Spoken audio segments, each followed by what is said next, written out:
Hello, everybody. We will be starting in a couple of minutes. Welcome to the session, especially those of you who are watching this as the recording plays back. I am now going to be messing around and making sure that my internet is strong enough to be able to do this from where I am. If you wouldn't mind muting yourself as you come in, I'll catch up with you guys in.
So, good morning, good evening, good afternoon, everybody. How are we?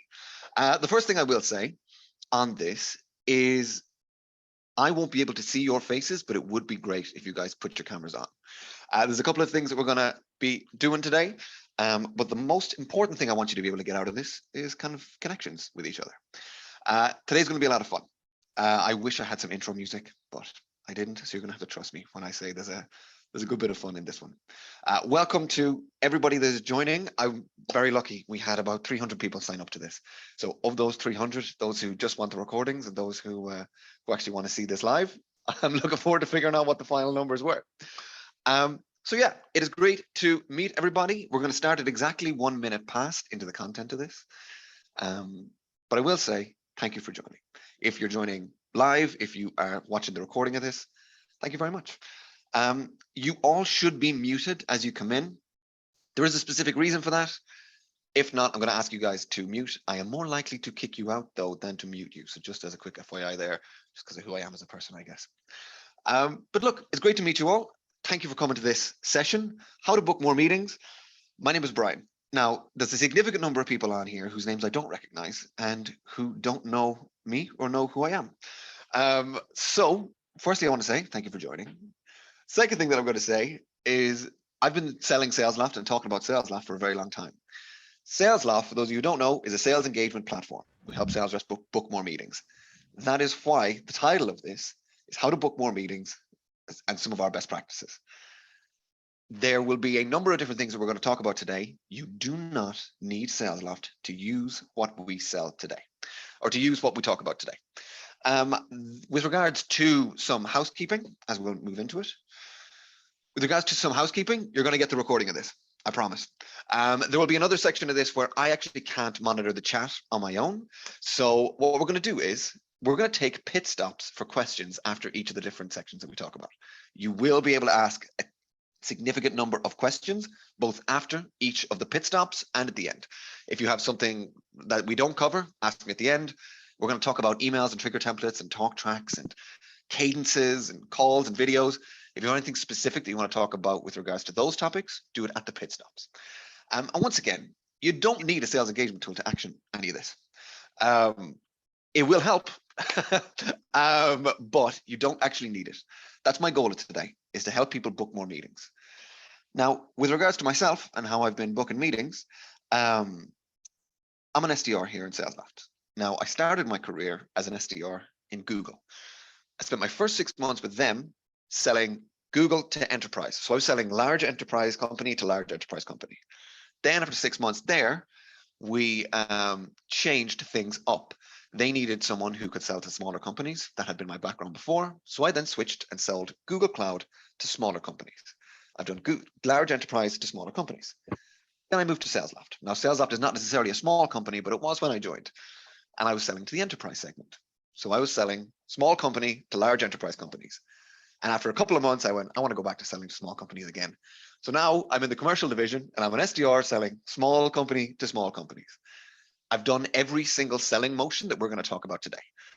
The one thing that I will ask with the chat is, can you plug in where you are calling from? Can you plug in your name? Maybe you want to LinkedIn and promote yourself. And also whether you're selling to enterprise or commercial, and whether you're selling from an enterprise or commercial company.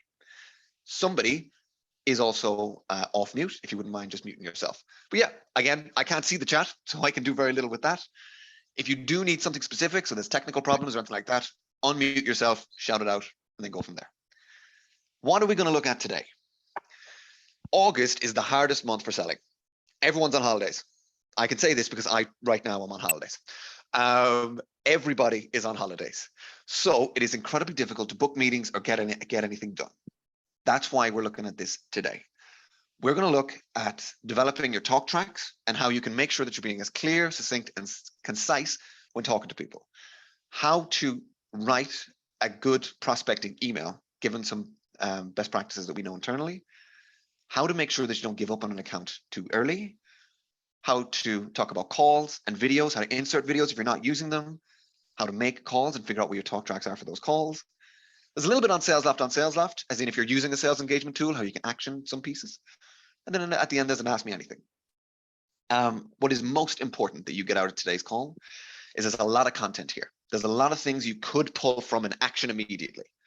I'm going to show you how to use what we talk about. I'm not just going to show you what it is.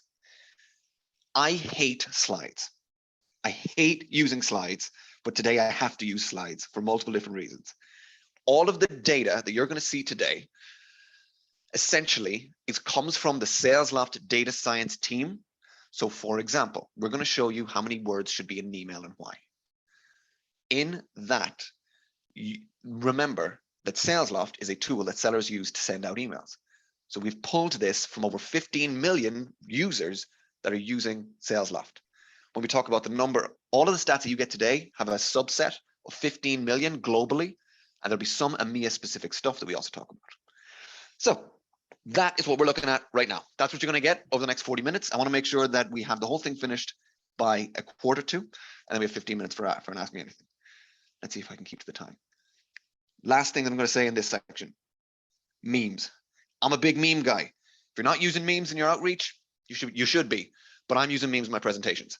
So here's the thing. I know the number of memes in this presentation. Count them, and then send me a DM on LinkedIn at the end. And also tell me if there's too much, if there's something that you really don't like, because I want to do my meme research. There's a pun in there somewhere. Okay, let's crack in. So the first thing that we're going to do, we're going to talk about emails and trigger templates. Now, this is how we book meetings internally in Salesloft. And these talk tracks and the way, this is the process that I use to make sure that I'm a top performing rep, both selling enterprise and selling smaller companies. I will say there is someone off mute. So allow me 1 second. Brian's coming for you. That should sort that problem. So we're going to talk about emails and how to write them. You have to be personalized. Now, this will not be news to anyone, but you absolutely have to be personalized. But it matters now more than it has ever mattered in the past. We see a 300% increase in email reply rates when you go from no personalization to just 25% personalization in your first touch. That is 1 out of every 4 sentences being personalized, and you get a 300% increase in email reply rates. And as I said, the number was 15 million people. So personalization matters more than ever. However, as a sales rep, especially someone who sells to smaller companies, it is difficult to do this over and over and over again.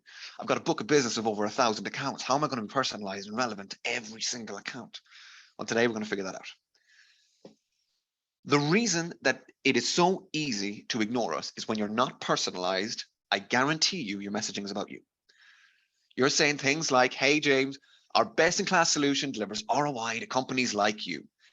We are going to help you fix your problems. That's not the case. We absolutely cannot use messaging like this because everyone else is using messaging like this. So we see a 50% drop in reply rates when you use the words best-in-class. 41% when you use we work with companies like, and 63% just with the letters R, O, and I together.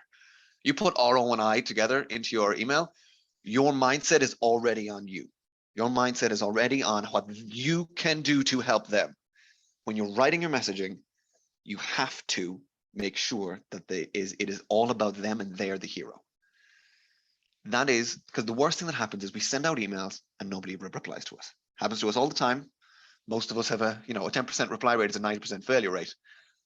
But this is the key piece that most SDRs get wrong, especially when it comes to booking meetings. Second thing that happens, when we send our emails and spend all of our time being personalized and relevant, we need them to open the email. How do we get them to open the email? You keep your subject line to less than 4 words. Reason being is once it goes to 5 words or even 6 words, as you can see down here, the reply rates start to drop off. And it drops off significantly. Why? Because when you've got less than 4 words in your subject line, it looks like a text, especially when everyone's reading it on their phones. So keep your subject lines to less than 4 words. The hack here is when you're writing your emails, start with the word your. Y-O-U-R. Just start with that. That then trains you to keeping it to less than 4 or 5 words. Then after a while, you move on and you get rid of the your. And instead of it being your funding round, it just becomes funding round. Once you've written that, those subject lines, once they've opened the email, we need to get them to reply to the email. How do you get them to reply to the email?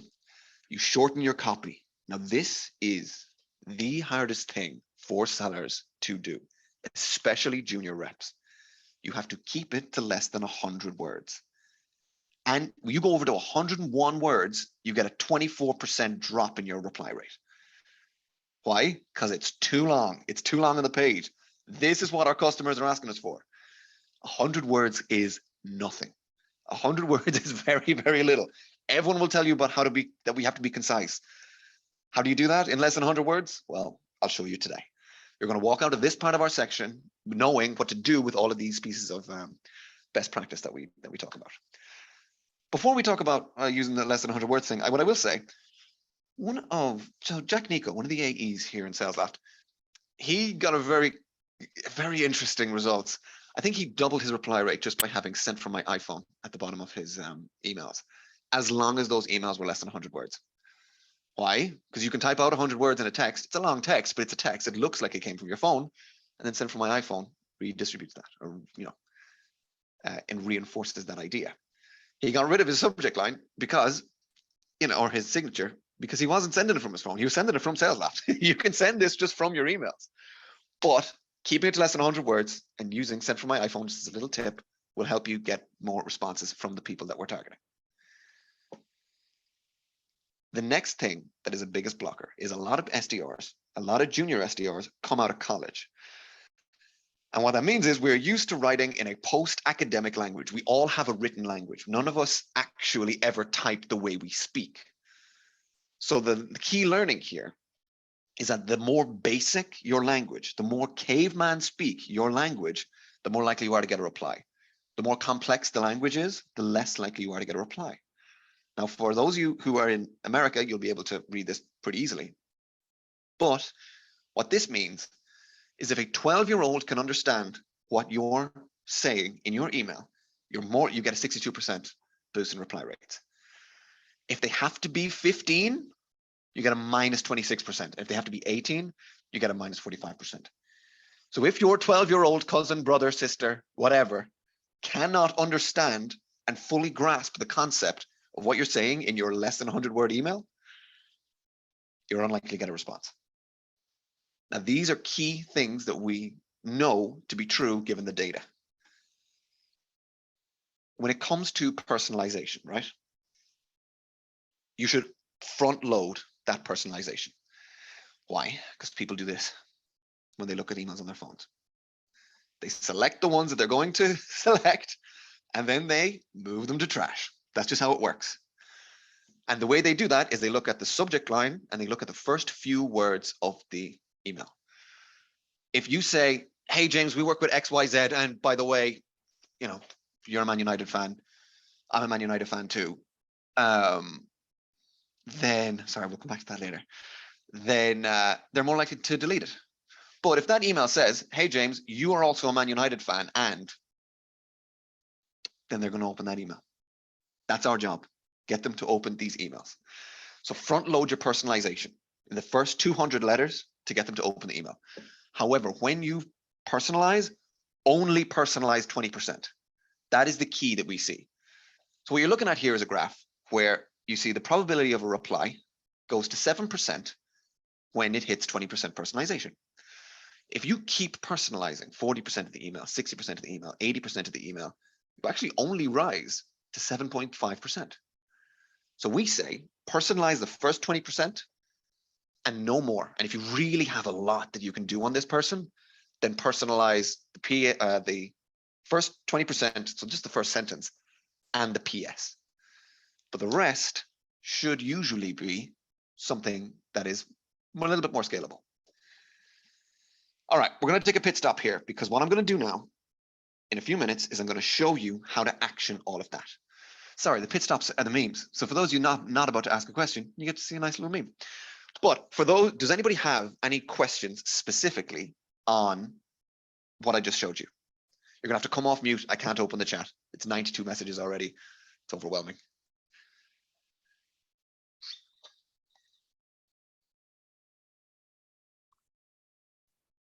Hello. What for your personalization, what sort of thing do you find effective to talk about? So I know you mentioned like Man United, but is there specific things you should be looking at when personalizing?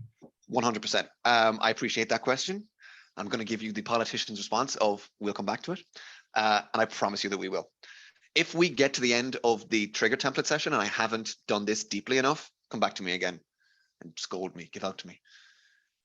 Hi, Brian. How do you figure out what 20% is out of your 200 characters for personalization? No. So what that means is put your personalization first, and it should be within the first 200 characters of the email. Not that 200 characters of the email should be personalized. Nice. Thank you. No worries. We have time for one more. If anyone has anything, we have loads of time at the end as well. How do you personalize in 4 words? How do you personalize in 4 words? 4 words? Your emails are what? Well, you're saying you should put your personalization in the subject, right? And you're saying you should keep subjects to 4 words. Oh, thank you for clarifying that. I hadn't heard that question before. No, the personalization is in the first 200 characters of the body of the email, not necessarily in the subject line. I have never heard that before. I appreciate you helping me clear that up. Yeah, so keep it in the body of the email, because that is the piece that they will read to decide if they should click further. But no, if you can personalize in the first 4 words of the subject line, do. But that's a sales rep thing. That's, we're all hired to be sales reps because of our interpersonal skills. You'll know when it's time to include the personalization. Okay, thanks. No worries. Well, look, I've just thrown a lot of theory at you, right? That's not what this session is about. This session is about how to actually use it. So we're going to talk about trigger templates. Now, what trigger templates are is essentially there's a trigger that will happen in a company. Something is happening in that company that suddenly makes your solution relevant now. I'm going to give you an example. And again, those of you who have bought Salesloft or Salesloft customers, you'll know what we do. But essentially, for those of you who don't know, Salesloft, sales efficiency, sales effectiveness. You want to book more meetings, have better calls, or win more deals. That's essentially what we do in loads of different areas. However, the way that we work is if someone is hiring sellers, they probably need a sales engagement tool. They've announced a funding round, they've got aggressive growth targets, and they probably need something that can help them scale up. If they're growing quickly, it's the same. If they're running a lot of marketing events, they probably need to follow up on those events quickly. And if they've got a lot of full cycle reps, they probably need to make prospecting easier for those full cycle sellers. These are the triggers that we use to figure out why someone would be interested in our solution now. This is very, very important for how we're going to talk to these people, because there's an old, I won't say old, it's definitely not old. There is an email format out there that is why you, why now, right? The why you is the personalization piece, but the why now is most important. When it comes to triggers, what you need to do is you need to ask your AEs or ask the people who are closing business in your company, talk to me about the last 3 deals that you closed and why did they buy from you now? What happened in that time that meant they needed you now? That's what you go looking for. Because regardless as to what they say, and regardless of whatever, they'll all say that they ran a fantastic sales process, and they might have done so. But that's not why anyone bought from them. They didn't buy because you had a fantastic sales rep on the other end of the phone. You bought because you were solving a problem that they needed to fix now. We know that in Salesloft, if someone is hiring sellers or they're growing quickly, they probably need to fix these problems in their sales process now. That's where we come in. So how do you do this? We are going to show you now trigger templates. And I'm going to come out of the screen share for a sec. When you're writing your emails, you have 3 options when you're running the exercise that I'm going to show you. What those options are is you've got a regular email, look, this is something that you can get from every single, Google it, sales templates. This is what you'll get. I copy and pasted this from Josh Braun. If you don't follow Josh Braun on LinkedIn or sign up to his newsletter, do it. He also doesn't know I'm saying this, so free PR for him, I guess. This is something that I really liked, so I said I would copy it, and we will see if we can make it about us. And then Marcus Olds is our VP of commercial in EMEA. Very intelligent guy, and he talked about he won't read an email unless it is in the shape of a letter F, and he can read it in less than 20 seconds. So we're going to use that as our template. We'll do what our leaders tell us to do. Now, this is the exercise that we're going to do, and you're going to do after this session. You're going to go and you're going to find 5 triggers. With those 5 triggers, you are then going to write an email each using what we just taught you, using the fact that the subject line has to be less than 4 words, got to be less than 100 characters or 100 words. You leave space for personalization, and the language level has to be low. Now, it is normally at this stage in the sales best practice session that I show you the ones that we have made internally in Salesloft. However, I'm very much aware that there are a significant number of people on this call who are also selling sales engagement tools to my prospects. So what we're going to do today, that thought hit me this morning. So what I did today is we have created, or we being me, have created some example trigger templates to show you how this process works. What I've decided is I work for a company called Workday, right? They sell HR tech. Nothing crazy, but it's a very big company and it's a very good company. They sell essentially, if you look at who they sell to finance, HR, and IT. They're in the HR tech space, right? I've decided that I'm a rep at Workday. I target tech companies. I sell to HR, finance, and IT people. And my ICP are sort of VPs or heads of in the tech space of companies that have more than 500 employees. What I know is happening in that space is there's a significant number of new employees leaving within 6 months. If you don't know how to get this, type in your persona. For me, it's VPs of sales. Challenges and priorities 2022. There you go. Just Google it. Figure out what they care about and use that as a problem. Figure out a couple of different problems that they're having. Again, talk to your AEs about why that matters. But that is the trigger that I'm kind of going to use-ish. That's kind of what I've decided is going to be something that I talk about in my emails. Now, what I've done is I've done a little bit of research and I've decided that I'm reaching out to Katie Cox. Katie Cox is our VP of people at Salesloft. So I'm a Workday. I know this is getting Inception stuff, but I'm a Workday rep and I'm selling Workday to Salesloft. Why? Because I've seen that they're growing like crazy on LinkedIn, and I've seen that they're hiring a significant number of remote workers. My 3 triggers are, you've got a growing headcount, you're hiring remote workers, and the great resignation is happening. So it's something that's happening in the space. Doesn't necessarily need to be something that's happening specifically to that company. It's something that's happening in the space. These are the 3 triggers that I've decided are important for this best practice session. And now what you do is you just write the emails. So for example, in this first one, this is the email that I wrote. Now I did this in 5 minutes, so let's see how I do. When you're writing your emails, this is the tip for everyone, go to wordcounter.net. Wordcounter.net will tell you how many words. It will tell you what your reading level is. It will tell you how long it takes to read. You do not need a sales engagement tool for this. Just plug it all in here. So this is the email that I wrote using the talk track, or the template that I showed you on the last slide. Now, there's nothing crazy. You know, if anyone's selling, wants to sell Workday to us, here you go. But essentially, I'm within my 100-word limit. My reading level is too high, so I've got to dumb this down a little bit. It's probably the words fast growing and the fact that my sentences are too long. And when I wanted to use my personalization, for example, let's say something cool about Katie. I myself know that Katie is into soccer, but let's see if we can figure out something here that makes it into soccer. I'm afraid I didn't think this far ahead. Oh, well. We know Katie is good at soccer, or likes soccer, because of Twitter. There you go. That's how I dig myself out of a hole. So the email that we've written is RE headcount growth. Now, I plug in a little bit here. I'm going to say something along the lines of, I talked about Man United earlier. If you're like Man United, newcomer performance, newcomer performance is key for you right now, Katie.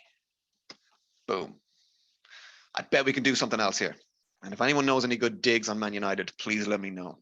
Come off mute for that one. That's important, actually. Don't. What you do is you plug in your personalization there. And then the rest of it is still personalized, but it's personalized to the company. And that means that you can not necessarily copy and paste, but you have a template to work from that allows you to be personalized and relevant at every stage. The next one is that they're hiring remote workers. used the format that I liked from Josh Braun here and pasted it in here and changed these things. Hey, Katie, I noticed you're hiring a lot of remote workers. Yes, I stalk career sites for a living. I made up these stats, by the way. Unless a new remote worker feels supported and included, they're 60% more likely to leave within 6 months. Leaving within 6 months is a challenge that I know HR leaders have because of my research. Tech companies, so people like you with over 500 employees, people like you, use us to increase employee retention. Now here's the key piece of that wording. These people use us to get this result. We don't do it. They do it using us. And that is where you stop from being you're the hero to they're the hero because they used your tool. That's the most important piece of this. And then it goes, and then you just give a little bit of explanation. Worth looking into. Either way, best of luck with the massive growth plans. Someone else put a PS in there. That is how you action these things. And what you have then is you have a mix between 5 and 10 of these. You have your talk tracks. You have your talk tracks, you have your emails, you have your templates. You know why your solution is important to that company now. And it means you can use them on your cold calls. What also happens, actually, is there anything important out of the Great Resignation one? Yeah, I mean, if anyone wants to screenshot this and take a look at it later, but it's the same idea. It's a long line. This is the letter F, by the way. It's a very long line. It's a small line. You get a slightly shorter line. Oops. You get a slightly shorter line. And then, VPs of people get 90% retention rate using Workday. Curious to see how. I would also suggest not using hard call to actions. Use soft calls to action. Don't ask, hey, do you have 15 minutes on Tuesday? Unless you're booking in a meeting with someone who's already had a rapport. Ask for soft calls to action. If you don't know what that is, just Google Gong CTA sheet. Gong are technically a competitor of us, but they're good at their job. So they released a sheet a while ago about calls to action. So check that out. It's easier for them to teach you than for me to teach you. So what happens at the end of this, right? If I go back to this. As a sales rep, if I want to do highly personalized research on a company, this is what I'm looking for. These are the triggers. I've already decided what makes a good company, a good prospect for me. And I've already know what's happening in that company to make sure that they're a good fit. So now this is what I'm looking for. And if you're not hiring sellers or growing quickly or using any of the other 20 triggers templates that we have, you're probably not a good fit. You probably don't need us now. It's going to be hard for me to reach out to you and tell you that you need us. So as an SDR or as a sales rep, that is how I would suggest using trigger templates to make sure that you are being consistent and persistent with your prospects. Now that's a lot, right? I first gave you a load of data and then I showed you how we action the data and I sped through it. So we're at a pit stop. What do you think? Who has questions? Concerns, thoughts? Brian, you're wrong and here's why. What about if you are under time constraint? Because that seems very, very obviously personalized, but what if you have lots and lots of accounts to go after? So what if you have lots and lots? I have lots and lots of accounts to go after, and that is exactly what I use. So when you say time constraint, let me tell you how this worked out. As a group of SDRs, we did our QBR 2 weeks ago. We took 2 hours out of that day. Every single one of us picked a trigger and we wrote a template. It had to be less than 100 words. It had to be under 4 subject lines. It had to be under the right language level. We then plugged them into Salesloft. That's 70% of my emails written for this quarter. So when I do my prospecting research, right? When I do my research for a company, I'm looking for these things. That's all I'm looking for. And what I'm doing then is I'm copying and pasting the messaging in because I know it's good messaging. And I put my time then into finding out information and being personalized to the person. And if I'm on their LinkedIn page, so we were on Katie's LinkedIn page there and I didn't find anything. Cool. I know the message is already personalized to the company. So I hit send and let it go. There's kind of 2 levels of personalization there. Personalized to the person, personalized to the company. Some people will make it very, very easy to be personalized to the person. Personalizing it to the company is our job. I appreciate the question though. Does anyone else have any more questions? So I actually do outreach to HR people. Hey, Brian. And out of interest, do you think the way that your templates are wrote work well because you're outreaching to salespeople compared to, say, HR people? Because from my own personal experience, I found that like HR people like very, not wordy, but not as simple language. They like lots of terminology, like if you see what I mean. So do you think that, I mean, obviously I'm going to A/B test this, so I actually will use these similar templates and I will let you know. Do you think that this will work for all personas in all industries? Absolutely not. It absolutely will not work for everyone in all industries. However, this is what we know works in general. So what I would say is when you're writing your templates, make sure that, how do I put this? So you'll use something, you sell into HR space. Would you give me an example of a piece of terminology that you would say you'd have to use in this to make sure that you're talking about the right thing? Just a word or a sentence? Oh, okay. I'm trying to think of a good one. I know I'm putting you on the spot. No, I'm trying to think of one that I feel like I've been told before to not use. So like, for example, I use performance management tool, right? And cool. Things like the Great Resignation do impact like my people, right? Like that's a big thing that I go in as a pain point. Lauren, I didn't recognize your voice. Your tandem. Yeah, it's me, cool. Numpty. Right. Yes. I can't see faces. My bad. Okay. So you're using performance management tool. I use sales engagement platform. Neither of those things actually mean anything.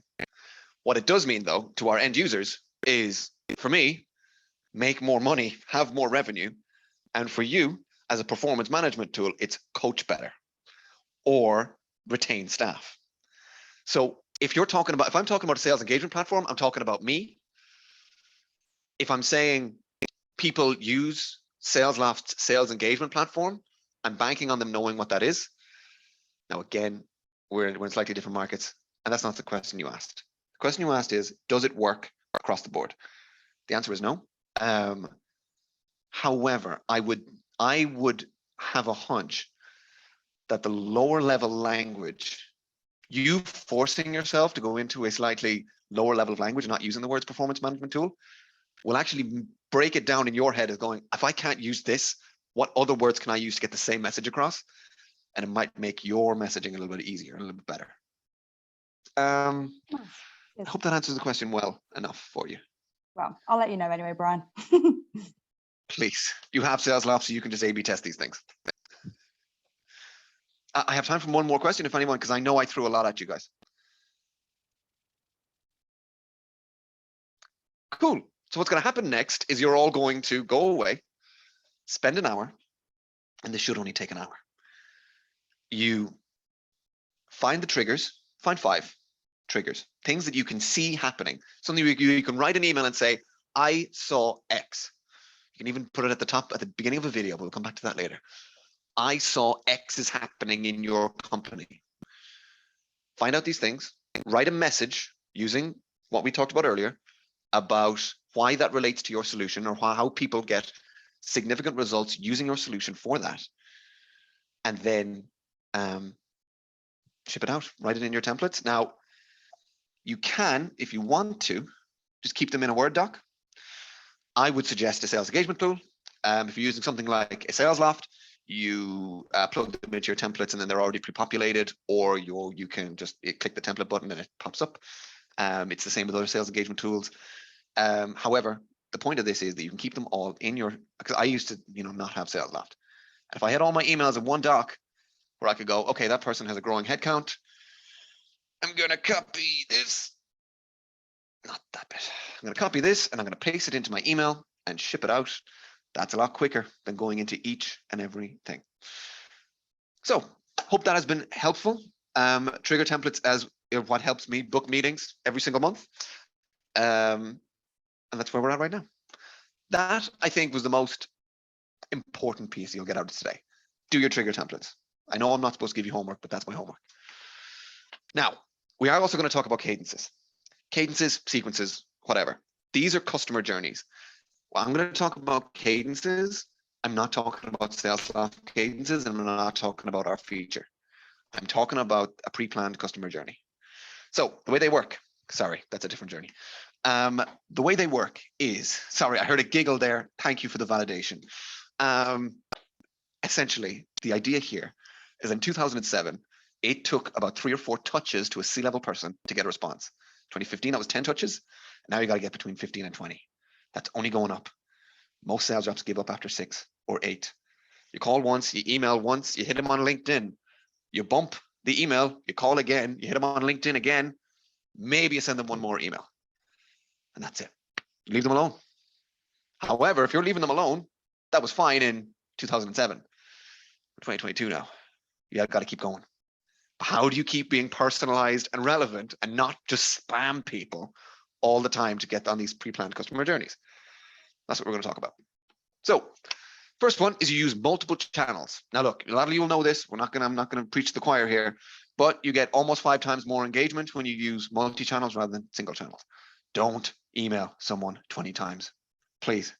And if you do get called out for emailing someone 20 times, don't tell them I sent you, because I didn't. What you should do is be pleasantly persistent. So we know that when you reach out, it actually takes somewhere between 14 and 15 right now with one contact in a target account to sort of get a response. That's the average contact rate. If you're giving up over here, you're missing out on the amount of people that will come back to you here. And you have to be patient. This is not 14 emails or 14 touches over one day. You have to spread these out over a pre-planned customer journey. What that is we've actually found that it's somewhere between 24 and 26 days. It's kind of the optimal number of days to engage with a prospect. So you should be engaging with them once every 2 days, really, for a month. Because either people will reply here or they'll reply here. And if your cadences are short, you're missing out. You're getting these people, but you're not getting any of these people. And that's what's most important. I'll talk to you in a second about how we figure that out. When you are designing your cadences, when you are designing your customer journeys, make sure that you're using more than 1 touch per day. We know that that in EMEA, when you do a double tap or calling an email or an email LinkedIn step, you get 2.4 times the amount of engagement, and it's triple in Canada. How do you do that? You have a significant number of tools at your disposal: phone, email, LinkedIn, video, and content. You also have trigger templates and value adds in your emails. So my cadence, the one that I use to book most of my meetings, is a video and a LinkedIn step on day 1. Day 2 is a cold call and a bump to the video email. We're on 4. Now my calls are spread out, and then I bump them again on the LinkedIn step. Now over 3 days, they've got 5 touches from me. I've been personalized with my video. I've used a talk track for my trigger templates, and I've hit them up on LinkedIn and I've called them. What happens next? How do I get to step 16 in 24 days? I use nurtures, value adds, and I use trigger templates. So if we go back to my example here, if you're selling to Salesloft, these are 3 problems you already know that might be relevant to Katie Cox. We do have a growing headcount. We are hiring remote workers, and the Great Resignation is happening in the States. So keep using different talk tracks and use different formats. You've got a number of different things that you can be using, so use them. That's where it comes to pre-planned cadences. Now, how do you, if you don't have a sales engagement tool, how do you figure out a cadence? What do you do? Google Salesloft Labs. We've built free tools for you. Go down here and go to Cadence Builder. Now, what it will do is it will tell you best practices that we know. So, for example, I'm a sales rep, sales development rep, all the way down the bottom as per usual, selling enterprise software. I'm Workday, is a HR tech that I don't actually know what they do, helps. In order to, sure, that one. We're going to do a typical one We're going to do typical intensity. I'm going to build a cadence for you. Here you go. That cadence will now be emailed to you. You all know how my personal email if you want it. Do what you got to do. And it will, oh, sorry, free domains, can't use Gmail. Anyway, it will email it to you. So if you don't have a sales engagement tool, you don't want to buy one from me, then that's the way you build out a cadence. All right, we're at a pit stop. We've talked about cadences, how to use different pieces of content all the way through a customer journey. What are you thinking? Just a quick question about the video point. In the video, are you essentially just saying what it is that you would send in the email in maybe a slightly longer format? Yeah, that's the easiest way for me to do it. So that has been, now I've used videos in lots of different ways. I'm a big video guy. But that is one of the ways that I've been using this, is that I'll pick a trigger template, and I'll know the talk track of the trigger template. I've also used them on my cold calls. But we're going to talk about this in one sec. I appreciate the question, though. Also, the question that someone asked me earlier on, did I answer it properly for you?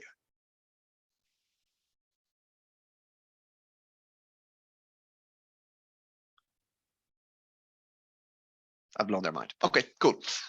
Does anyone else have any questions? Yeah, so just in regards to the LinkedIn touch points, are you talking just about in-mails, you talking about messages, or are you talking about interacting with their content? All of the above. Pretty much all of the above. So I plan my cadences as though someone has no phone number, I only have their email, and they don't do anything on LinkedIn. However, I do have steps in there where I go, if connected, send them a video, or if connected, or just if posting, comment on their most recent post. So I plan my 15 touches or my 16 touches, sorry, as if if they don't have anything, but my cadence has more steps in it if we're connected or if they're posting. But yes, all of the above. And I would suggest not pitching in your in-mails, offer value. So you have something you can give, even if it's content that your marketing team, give it. Cool. Thank you very much for these questions, guys. With regards to calls and videos, the quick little tip that I'll give you is use the talk tracks that we've already talked about. So use those talk tracks and those trigger templates that you've already spent all your time on. And when you're calling, just call people twice. So if you have their mobile number, double dial. Literally hit dial, it goes to voicemail, don't leave a voicemail, call again. And if it goes to voicemail this time, leave a voicemail. We see a 60% increase in connection rates for this. Now, this piece of advice is very anxiety inducing for a lot of people, right? They're like, I don't want to double dial anyone. What happens if they give out to me for double dialing? They'll complain. All you have to say, and it's never happened to me in all my years of selling, if someone says, why did you call me twice? The answer is, I missed your voicemail the first time. I'm called again to hit your voicemail. That's it. Again, I appreciate you unmuting just so that you can give me that piece of feedback. But yeah, it's as simple as that when it comes to double dialing. When it comes to video, use video. If you're not using video, use video. 60% of my meetings are booked from video. You get a 16% increase in open rates and 24% increase in replies just by using video as one of your channels. However, you have to be strategic where you put it in your cadence. So if you are selling to enterprise, like I was, don't use it as a first email. Your first email should be a trigger template specifically to that company, with nothing in your signature. No links, no opt-outs, no nothing. You need to get through their firewalls and warm up their servers. Your bumps should be the same. And then once you've done that, you should then include it a little bit later on as a link. You'll get blacklisted and spam blocked very, very quickly. However, if you're selling to smaller companies like I am, fire away on your day one vidyards. That's what I would suggest. Or if you're selling to small cybersecurity companies, that's another tip I'd give. So we're at a pit stop. Anything to do with calling or videos? So just by mid cadence, do you mean sort of like 6, 7? Yeah, absolutely. Cool. Yes, I have a question about LinkedIn videos. So I use those and I'll send them through Vidyard, but I worry because sometimes it can just come up as a link and I think it may look like spam. Have you found a workaround for that? As far as I'm aware, it doesn't pop up as just a link. However, there's a way we can do this. I don't believe you and I are connected on LinkedIn. Would you mind checking real quick? Because if not, if we're not connected on LinkedIn, just hit me with one. Hit me with an email and I'll screenshot it for you and send it back to you and say this is what it looks like. Will do. Thank you. But as far as I'm aware, and if I'm wrong, I'm very wrong on this, Vidyard have done a fantastic job of making sure that it pops up. But if I'm wrong and I'm costing you meetings, then feel free to roast me on LinkedIn. I use Vidyard and it does show a screenshot of the video with the link. Oh, here's also a tip for you. Don't leave the thumbnail up to Vidyard because they will do you dirty every time. I've learned that the hard way. Absolutely. That'll cost you a meeting. Yes, I wouldn't book a meeting with me with some of my gurning faces in those. So when you're sending a Vidyard, go into the editing section. It doesn't take long, and just select the dynamic one. It's in the middle, and it gives you a little GIF. So if you're doing any movement at the beginning, shows you that. Again, that's just one of those little 1%ers that means you're more likely to get a response. Yeah, Brian, I've got a question. I know you're a big advocate of videos, and you were saying, you know, if you don't include them in your outreach at the moment, you should be doing. But do you not think that it's dependent on the type of people that you are selling to? No. That's an easy one. I used to sell Google Cloud to CTOs of Fortune 100 companies. These chief technology officers who did not care about me and my little, SDR job. They get literal hundreds of emails every single day. My video is different. Some absolutely do want the just written out emails. Fantastic. Put them somewhere else in your cadence. Have that be your first step. Have that be your first one. However, there are CTOs who would love to see a less than 60-second video from someone explaining what they do or how they do it. I'm a big proponent of it, but again, I'm going to resort to my usual answer of just test it out. If I'm wrong, please write a scathing LinkedIn post about me. But yeah, I was going to say what that was about to be my second question. What about if you have trial and tested it previously and you found that the people you are selling to prefer those emails over the videos? Then write more of them. I hate to be so flippant about it, but like I can only go with my experiences and experiences of people that I've kind of helped in the past. And if you've A/B tested already that written emails are better than LinkedIn to the people, or better than videos to the people that you're selling to, trust that data. Don't worry about what I'm saying on this call. Trust that data. Just make sure that you are testing it right. And I would then write more trigger templates, because the worst thing that happens to those kinds of personas is they get generic messages all the time. That's mostly the problem there. Cheers, Brian. Hey, Brian, quick question. You mentioned about the double dial. No, I'm absolutely having. Yeah. You mentioned double dial. Have you tried triple dial and withhold number on the last third dial for the connect? I have not tried triple dial. So what? Double dialing. So it's call once, call twice, don't leave a voicemail. Third call is like a hold number type thing. Yeah. I've never done that. Withhold the number, you get the connect, and then if you get the objection, I was trying from a different number because I wasn't sure if my phone was broken. I have never heard that before, but you know what? Try my call. Yeah, that's my call block next week sorted. Nice. Oh, they're gonna hate me. It's gonna be fun though.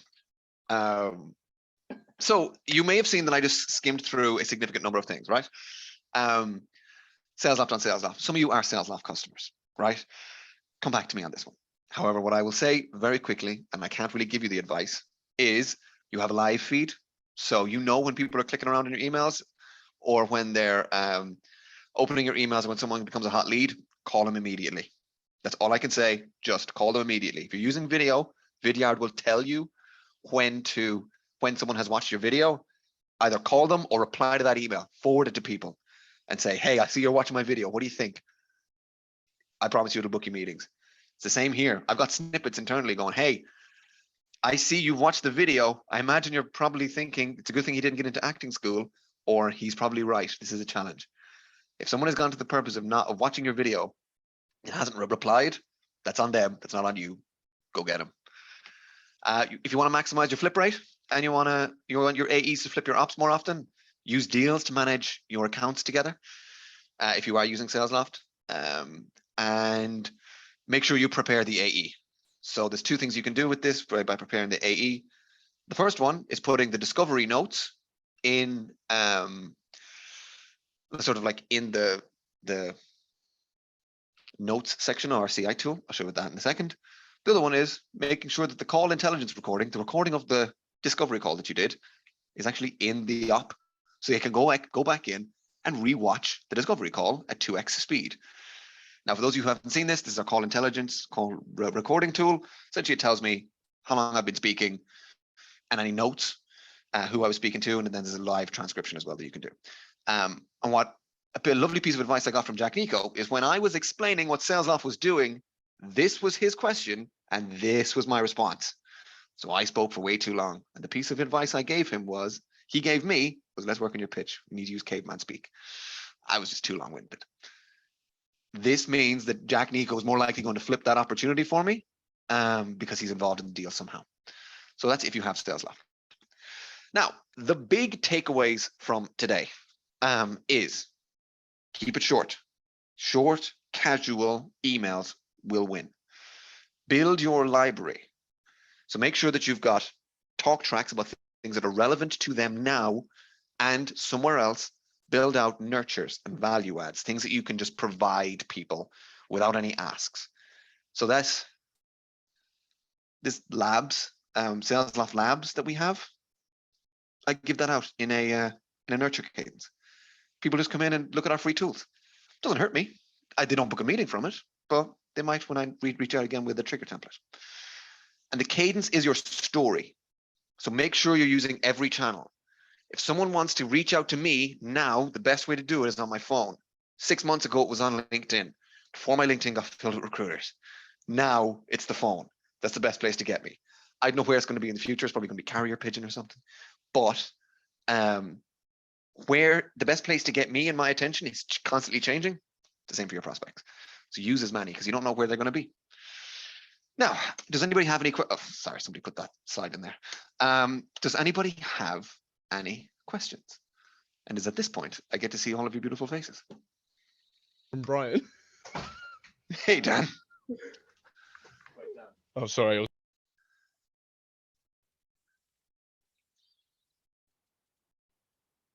Cool, great question. Sorry. No worries. Sorry, I was going to say, Brian, I just saw that. We're just having a little bit of laugh about that slide that you put in there. So yeah, we appreciate that one. I don't know what slide you're talking about. What was that? Don't worry about it. Look, like I said at the beginning of this, some of these jokes were for you, but most of these jokes in this call were for me. So does anybody else have any specific questions? Anything to do? Yeah, Marco, you can raise hands. You can just unmute. However you guys want to do this. I cannot read the chat. I'm really sorry. Hey, Brian, how are you? All good, Marco. How can I help? It's just it's a question, curiosity. Like, I'm an account manager now, and cold calling is not really a thing, even though I'd like to implement cold calling in my small SMB environment. How would you adapt like cadences without not really without cold calling, but not really relying on them either? So maybe pushing emails or LinkedIn messages, for example. Marco, do you have something like a Salesloft or an outreach tool? I do. Or I do, absolutely. Question on that is have a direct dial cadence. So the way I would say that is if you have, so I, for example, right, I have a couple of tools where, a couple of cadences where I've just got nurture cadences. So people are just, coming through, they're getting some value from me every once in a while. And then I have a direct dial cadence where all of my phone numbers, all my mobile numbers go in and I have to have a reason to reach out to them. But if I don't have their mobile number, they're not going in there. So make sure that you've written the cadence in such a way as you know what happens when you open it, you know. But if I were calling, I would have, so you're an account manager, I would have an economic buyer direct dial call cadence. So an hour a week and cold called your economic buyers in, I don't know, the ones that are renewing in 3 months.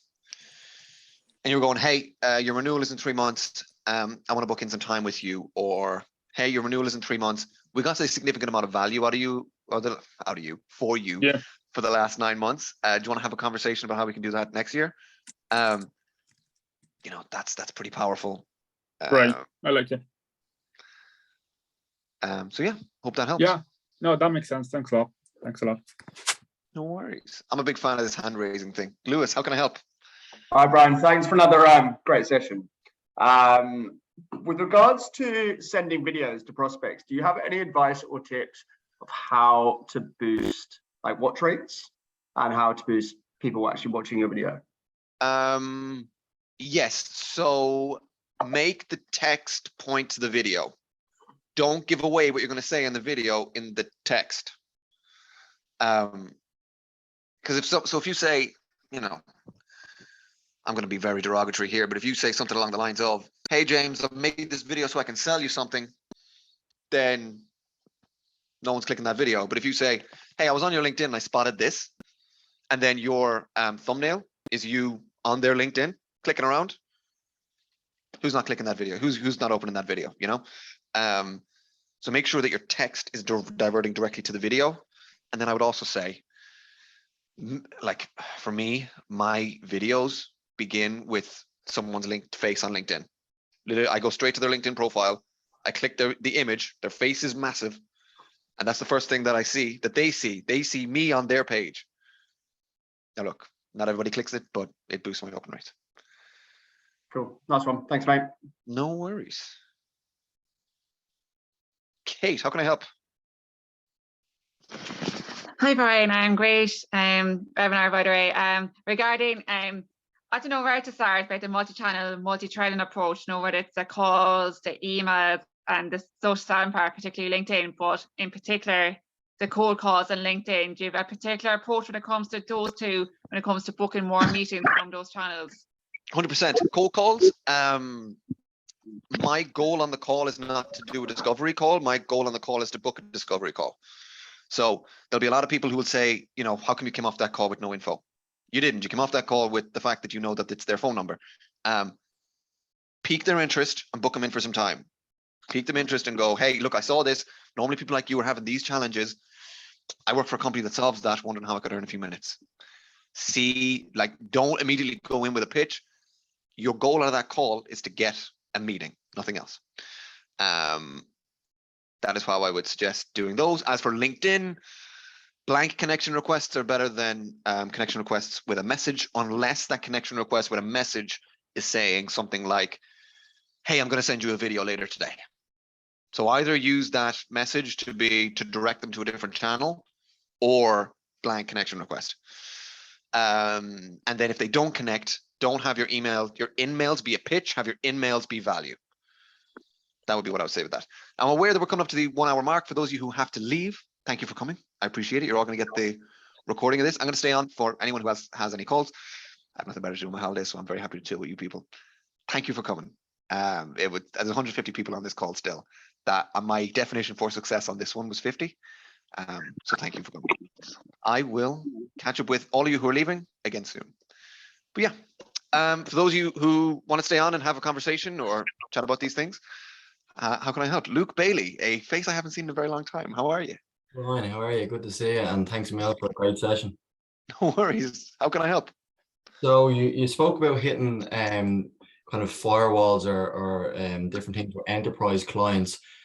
I understand we have Salesloft and we have the opt-out link. So is what you're saying is don't put enterprise clients into a cadence, hit them outside of a cadence so you're not sending that opt-out link, or what's your kind of workaround for that? Okay, this is a specific one now to those of you who are using Salesloft.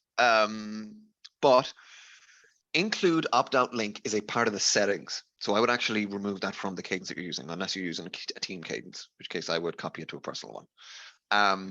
This is only for your first email, or your first 2 emails.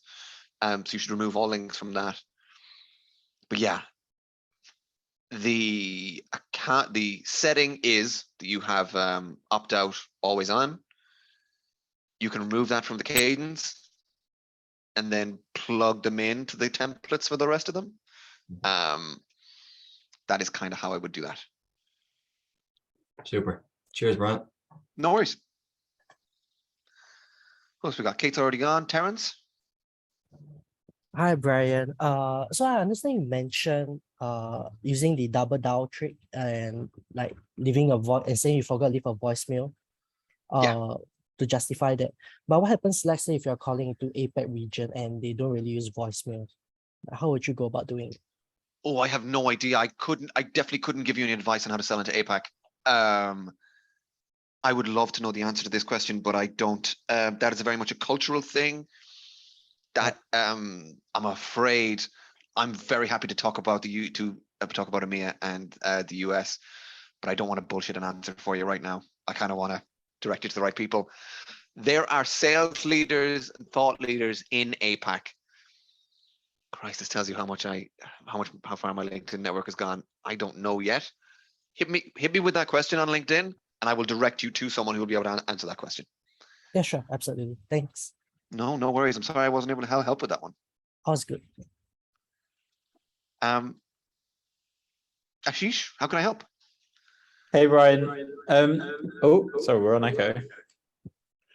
So I was just wondering, earlier you spoke a bit about how you're using memes in your cadences, and I was wondering if you could just talk a bit more about like where you fit them in and where you find them and stuff like that.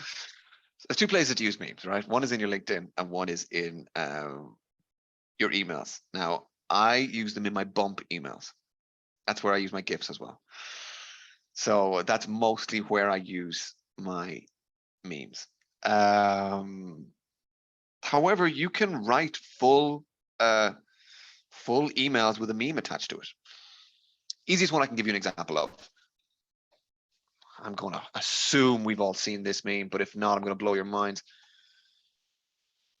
Updating Salesforce skeleton meme. Please tell me it's on Google Images. Something like this. Now let's go with this one. Why not? Yeah, cool. There you go. Still waiting for Salesforce to load, right? Now look, one of the things that Salesloft does is that we automatically log everything to Salesforce for you. Simple as that. Every call, email, LinkedIn step you make, it automatically gets logged. This is a meme that works for us, or something that could work for us, where you highlight a problem someone doesn't know that they already have using a meme. So that's the way that I would use it. You either use it to highlight a problem, you use it as a bump. So, for example, one of mine is this. So one of mine is a GIF with this little girl from Despicable Me holding her breath. And the text of the email is, hey, James, should I hold my breath? Sorry.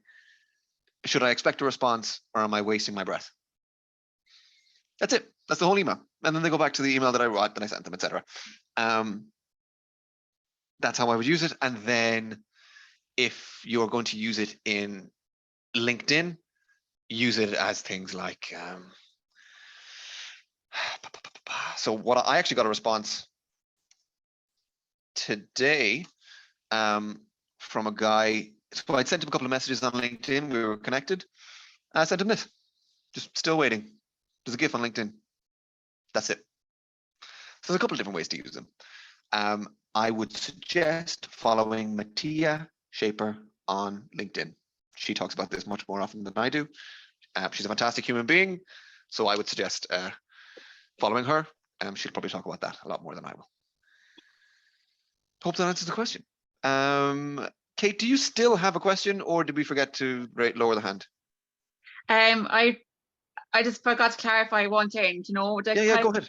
After the intro, what type of questions would you approach to determine what theme to have? in order to generate their interest and get the meeting in the door? Sorry, this is on the cold call. Yeah. We don't. We lead with hypothesis instead.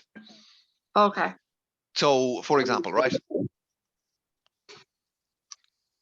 The analogy that I use for this is it's actually my parents, right? Now, stick with me, those of you who don't know my parents. Mom loves to talk, dad not so much, right? That's just how it works. It'll be the same for a lot of you people here. So my calls with mom are 20 minutes long. My calls with dad rarely go past the 45-second mark because we get what we need pretty quickly. With dad, I book in time with him to have the conversation. So mom and I, we're always conversating, but when I have a conversation with dad, it's, how are you? I'm free at X time at X date. Can we have that call? Yeah, cool. Then we have a long conversation. Your prospects don't want to be on the phone with you. They don't want to have a conversation. They don't want to answer your questions. So lead with a hypothesis. Lead with something like,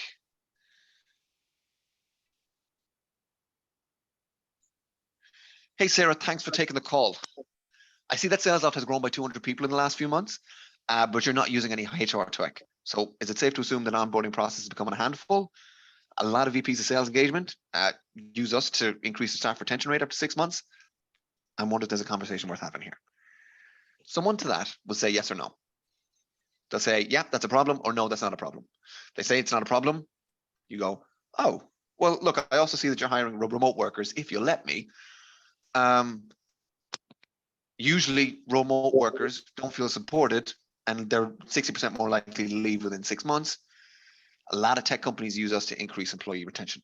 And they say, nope, our employee retention is already at 95%. You go, cool, have a nice day. They don't need you. But you lead with a hypothesis and you say, hey, look, I've done my research on you and I think people like you have this problem. Can we book in some time to have that conversation? That's where you have the conversation. Perfect. That's very helpful because, you know, sometimes with a hypothesis approach, and then I just think of hypothesis approach, make sure get into that and then book that meeting, because sometimes I think what's the right questions to ask and then I feel lost. So exactly. But you don't feel like that on discovery calls because you're all prepped, you know? Look, sometimes the worst feeling in the world is when you make a cold call and someone says hello. Yeah. Like that can just be that can just be the worst feeling in the world. You go, I wasn't expecting you to pick up. And then you're scrambling. Well, get them off the phone as quickly as possible, and that's the muscle you build.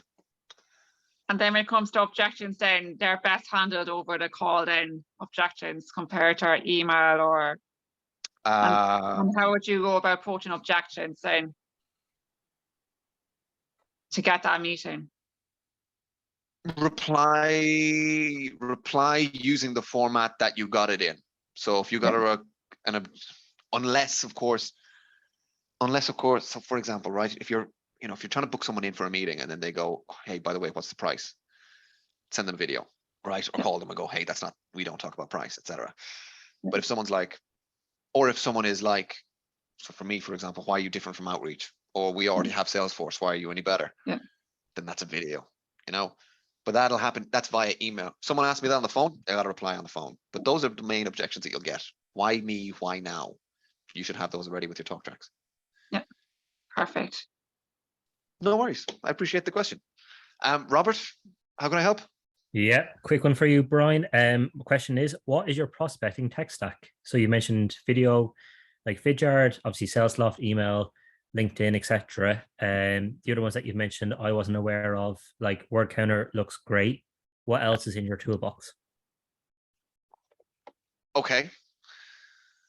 Let me walk through this in my head very quickly. I use Salesforce to find the companies or LinkedIn Sales Navigator to find the companies. And then use LeadIQ or ZoomInfo to import those companies to Salesloft. Sorry, to find the people. And then I use LeadIQ or ZoomInfo to import them into Salesloft. I make my calls, emails, and LinkedIn steps through Salesloft. All of that then gets logged back to Salesforce. Once I've done all of that, and once I have a meeting, I book the meeting using either the Salesloft internal tool or Google Calendar. We have that call on Zoom. And then they get shipped off via Salesforce. Now, where I do my research is company websites, and I use word counter to do my emails. So to write my emails, but I store them in Salesloft. I hate to be this guy, but pretty much from my past jobs, I consolidated most of the tech stack into Salesloft. Is there any element of your job that I haven't talked about yet that I can give a little bit more light into? Yeah, I'm off mute. I know Salesloft, calendar booking Calendly, I typically lean on. What was the other one? Management for research on companies, adding companies on Twitter. The other one, I think it's Owler or something like that. Owler's very good. Owler's very good for picking up things that are happening in a company. I use the websites, but Google Alerts as a form as well. That's been recommended. But yeah, just generally interested in what else is in your tech stack when it comes to prospecting. Sign up to the funding letter. Anyone who has the funding round as like a trigger, the funding letter. You do have to pay for it. Sometimes you might be able to expense it, some not. The funding letter. It'll be an email every day about the latest funding rounds. Smashing. Thank you, Brian. Appreciate it. No worries. Jack, how can I help? Hi, Brian. Thanks again as well for that session. Always useful. I had a little question about firewalls and enterprise kind of selling. Usually in my personalized email, I include like a fair few number of links, maybe about something that the company's like written an article or something. But you said it's maybe not good to have links because it blocks on their firewalls. 100%. Do not send links until your third or fourth email. Okay. Not even in your signature. Nothing. That's the most important piece. I've been blacklisted accidentally from a significant number of companies just because I was sending multiple people what I thought were highly personalized emails they were videos. That video's a link, gets caught going into the spam filter at very different times. They go, we don't want that one. Boop. There's no human involved there. That's all tech. So yeah, and that is why the trigger templates, you should use the trigger templates to pique interest about a problem. And then in your nurture cadences or your value adds or other triggers, that's when you give the links. Because you shouldn't really be giving links to who you are as a company. Nobody cares. Nobody buys Salesloft because they like Salesloft. They buy Salesloft because they need more money or need more meetings. I talk about that bit. I don't talk about us. Now, I hope that answers the question about when to put in links. Yeah, just don't do it like in the very first email you're reaching out to a new company, but further down the line, once they've responded, it's okay. Further down the line, as long as someone look, also check your spam filter and make sure that you being blocked doesn't go into your spam filter. Okay. But yeah, I would wait until you've sent about 10 emails to the company with no links before. Oh my God, this is a lovely little bit of, for the 46 people still on this call, get rid of hi name. Do not put in hi name in your emails. That's actually a spam thing. So there's this filter for hi Brian inside in Salesloft. Put the name at the end of the email. Those of you who are on camera or nodding your heads, you've heard of this before, but just for anyone watching this back with a 46 on this, don't include hi name. So cool. Thanks for that, Jack. Alessandro, how can I help? Hi, Brian. Before the question, do you work in the London office? I do. Yeah, because I thought I saw you. My office is in Auburn. Actually, we're very we're neighbor. Yeah, like no way. VTEX, the company which is like just at the entrance of the corridor. Yeah, that's us. Yeah. I thought I saw you, but I wasn't sure, so I just wanted to ask the question. Cool. So what I'm asking is, so at VTEX we work as e-commerce provider, so we are a platform, and our target is usually like CTOs, CEOs, or like chief digital officers, or like big fishes. And the problem I'm facing right now is that the sales cycle is pretty long, but also like the chances that they have a project at the minute, because also of the industry moment is like the chances are very slim. Like, for example, companies that currently are replatforming are very, very few. So one suggestion that I received lately was to, instead of doing cadences that are like, as you say, like 14 steps long, do very, very short cadences, like 2-3 steps max, but like using them as more like nurturing campaigns. So having them like multiple times over the year, and something like that. I'm very I haven't tried yet. I'm still going with the 14 steps, but like probably more. But yeah, I don't know. Do you think it is a better idea? Because I'm very tempted in just going and do like 2-3 steps and try and hit them like that. Okay, I understand exactly what you're talking about. Do you mind me asking what tool you're using? I'm using Salesloft, yeah. Cool. So there is a way of doing that.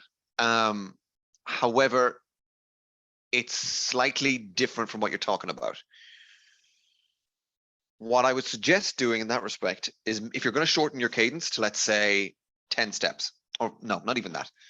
Let's do highly personalized email, LinkedIn, call, bump, another personalized email, another call, and another LinkedIn steps. Let's say you're going to do 7, and you're going to hit them over like 3 days. Do that.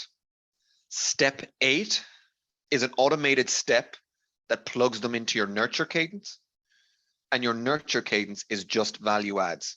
It should be automated, and it's just value adds. You're not teaching people anything. You're just giving them stuff that they don't already have.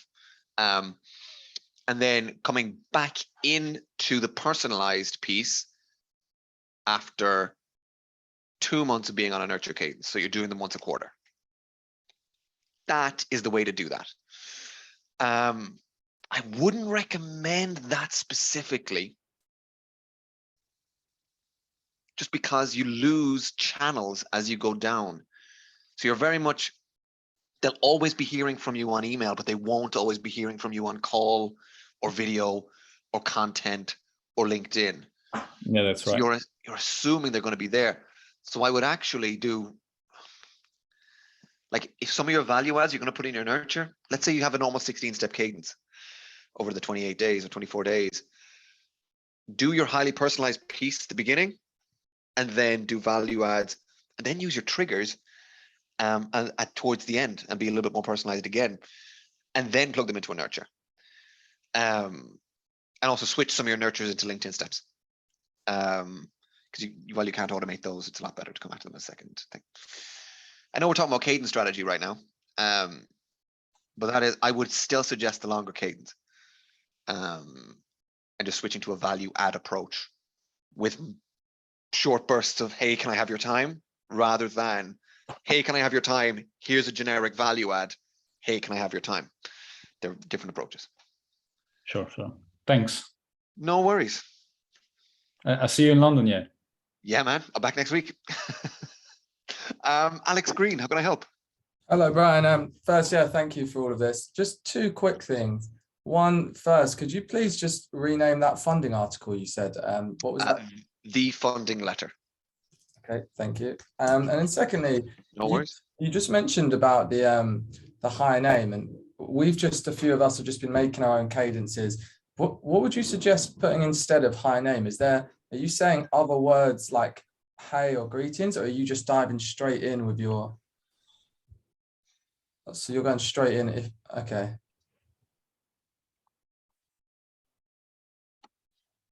That's the first email. Hi, Katie. I saw that Salesloft has grown by 200 people in the last few months. Yeah. Delete that. So you're still going with hi, and then if it does get flagged, your second email will go through because there's no hi. No, I've completely removed it. There's no hi. Oh, now the first few words in that email is, I saw that Salesloft has grown by 200 people in the last few months, Katie. Right. Okay. And then for cadences, for follow-ups, does it not worry you? Could it look a bit rude if you're just going straight in with an email? Is that ever a worry? Do any of your friends ever start their texts to you with, hi, Alex? That is such a good point. Like, they don't, and they shouldn't. And when someone starts with that, your guard is up. If I get a hey Brian, I'm not happy, you know. And it's the same the other way. They're not rude, are they? So you'll say you'll put the name at the bottom, you'll say maybe thanks and then their name, or you just, would you ever mention their name to make them? Yeah, at the end of the first sentence. Oh, the end of first, okay. Oh yeah, make sure that they know that it's theirs. So do you mind me asking what tool you use? So I use Salesloft as well. Cool. So just put the dynamic tag at the end of the first name, at the end of the first sentence. So Yes. do you mind me asking what you sell, or just even better, who you sell to? So I work for Localize, we're a translation management system. So Translation management. Cool. Yeah. HR. So let's say a use case for you would be marketing content needs to go into the German language. Yeah, exactly. Cool. A lot of marketers don't have time to manually translate or to manually ask their sales reps to translate documents, Alex. Or, hi, Alex. A lot of marketing leaders don't have time to ask their reps to translate the documents. It's the same sentence, but one looks like a sales email and then the other one doesn't. Yeah, that's a very good point. Thank you for that. Thank you. No worries. So I'm aware that there's 36 people left on this call. Is there anyone else that has any specific questions? Hey, Brian. Oh yeah, go ahead, Olu. Yeah. Yeah. Sorry, you probably just answered it, but instead of just putting hi name, what are you putting in the email? Whatever your first sentence is going to be after hi name, put their name at the end of that. Okay, got you. Thank you. So for me, I'm selling to sales leaders. Hi, James, it looks like you have aggressive growth targets. Or it looks like you have aggressive growth targets, James.